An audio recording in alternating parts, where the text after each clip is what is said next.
I was mid-brushing my teeth, the cooling foam still on my lips when the stinging crunch of boots on wood got reverberated through the cabin. A splash, and then a squawk loud, and a woman's voice shouting about lavender-infused water toothbrush hanging from my mouth. I stumbled to the bathroom window and peered into the morning asbestos haze. There she was, a bleach blonde woman in a sun hat, wide enough to shadow the sun, walking down my dock like she owned it for the crown. Her sparkly, jewel-toned pontoon boat was pulled right onto my private land as if invited. I blinked repeatedly, hoping this was some caffeine-fueled mirage, but NSH was indeed there, and her voice cut through the air again, screaming into phone about the HOA not having exclusive waterfront benefits, spitting out the toothpaste. I staggered out in my worn pajamas, trying to wrap my head around audacity unfolding before me. She didn't even look my way, initially just continued posing for selfies, her sequence swimsuit catching the sunrise as if she were auditioning for a yacht catalog. When she finally did glance in my direction, she sized me up like I was a stray lawn ornament and snapped, "You're blocking my shot, Han, step aside, I am posting this." I stood there stunned as she positioned her phone for the perfect Instagram glow clearing my throat. I told her, "Ma'am, this is private property." She smiled all condescending practice and said, "Actually, this is shared lakefront, we all pay dues for access, you're welcome." Waving her hand dismissively, she returned to her photo shoot. My jaw clenched.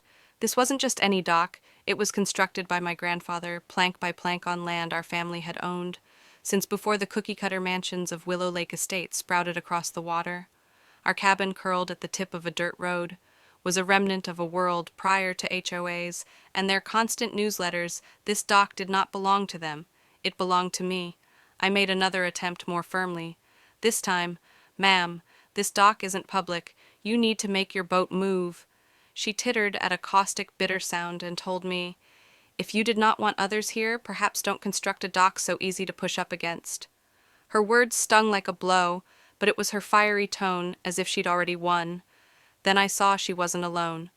A big man in a red tank top was loading coolers onto the dock, while a teenage girl was arranging folding chairs playing pop music from a speaker. My peaceful morning was turning into a full-fledged beach bash.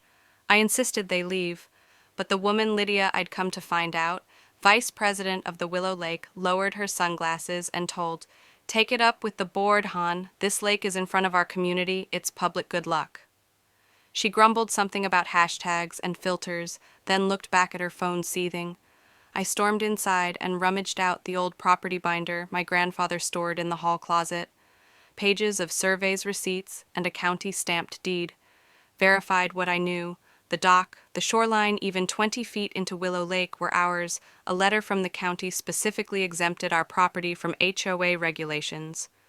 They had no right here, but Lydia was behaving as if she owned the water itself. Hours later, a note materialized in my mailbox, typed in a gaudy font, asserting my dock violated community shoreline regulations and had to be taken down within 30 days. It cited hogwash about visual consistency and waterline access. This wasn't trespassing. It was a power grab. I walked the property to cool off the lake, shining in the midday sun. Lydia's boat still floating by my dock, her laughter ringing out across the water as she clinked plastic cups with her entourage. It was ridiculous, maddening, and all too real. I'd heard stories of HOA tyrants, but this was my land, my inheritance, and Lydia had just declared war as her party finally sped away that night, leaving behind a mangled beer can and an empty chip bag. I was standing on the dock, observing the ripples dissipate. It was only just starting. The following morning, I could hear tires crunching on gravel. Looking out, I saw a black SUV sneaking down my driveway. Out paced Lydia, wearing a neon tennis skirt, clipboard in hand, lips pursed as if she'd practiced this ambush. She marched to the dock, making notes as if she were a health inspector when I stopped her. She flashed a smile that didn't quite reach her eyes and informed me she was performing an HOA compliance audit. I reminded her my land wasn't subject to their authority. Unfazed, she insisted new environmental standards governed all lake-facing properties. It was nonsense, but she presented me with another preposterous document this time, threatening fines for visual imbalance before I could even react. She was back in her SUV, kicking up dust in her wake by noon. An email from the HOA extended an emergency meeting. That night they'd tracked down my contact information, a clear sign. They weren't giving up. Ignoring them would only strengthen Lydia. So I went.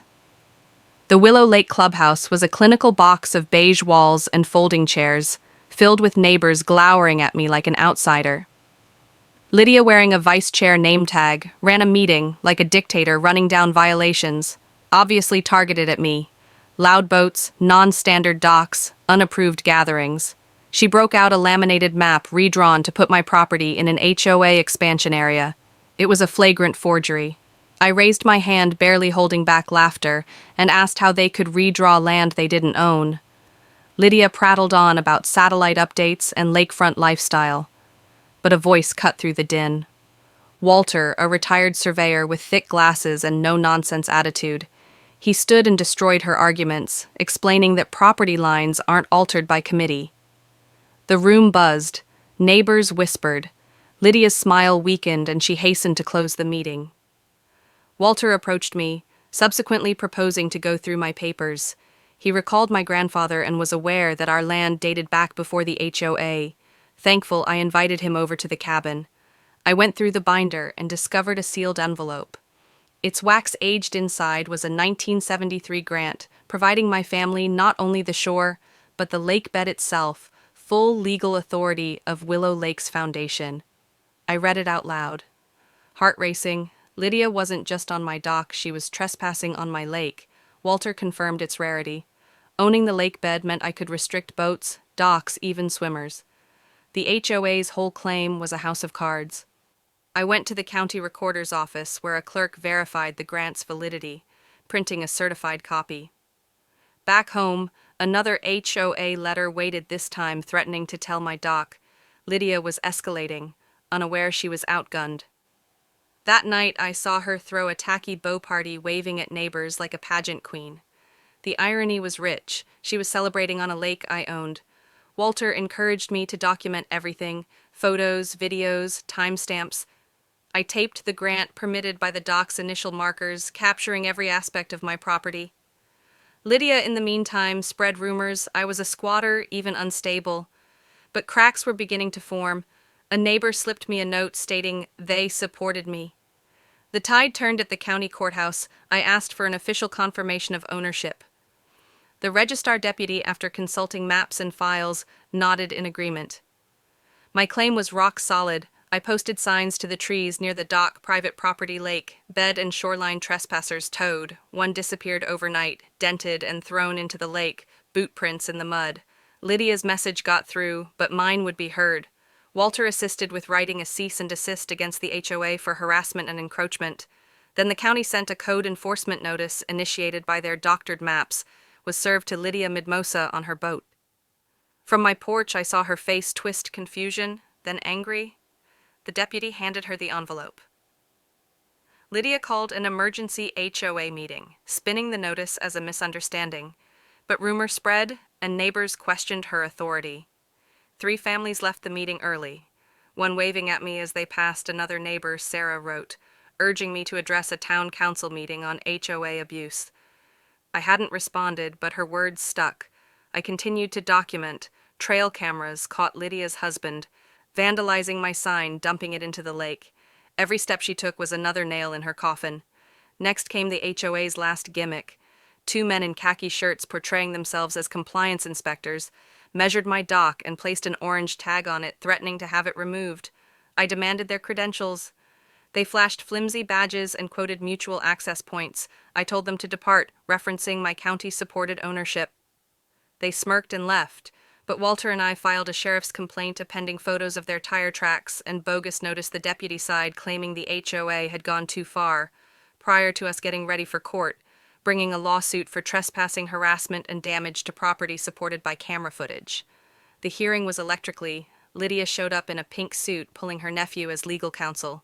The judge, a keen woman in her 60s, scanned my papers, deed grant photos, videos, and requested Lydia proof of jurisdiction. Her nephew stuttered regarding pending zoning revisions. The judge shut him up, ruling that the HOA had no jurisdiction over my property or lake. Lydia was fined, told to stop harassment, and forbidden on my land.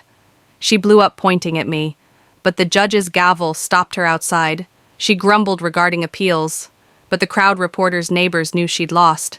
I came home to applause. Neighbors gave me pie, thanking me for standing up that evening. I sat on the dock, the lake calm, my triumph settling in, but I wasn't finished. I called a towing company to remove unauthorized craft, including Lydia's gaudy pontoon. She attempted claiming theft, but the sheriff referenced the court order I posted. Laminated lake rules. No mowing, no HOA activity, no unpermitted parties. Neighbors waved from kayaks, grateful for the peaceful. Lydia started a Free the Water campaign online, defaming me with fraud, but it was a failure. Comments ridiculed her, referring to the ruling the HOA collapsed board members. Quit and speculation of dissolution was in the air. Lydia's final gasp was a lake festival brochure with my dock as a viewing location.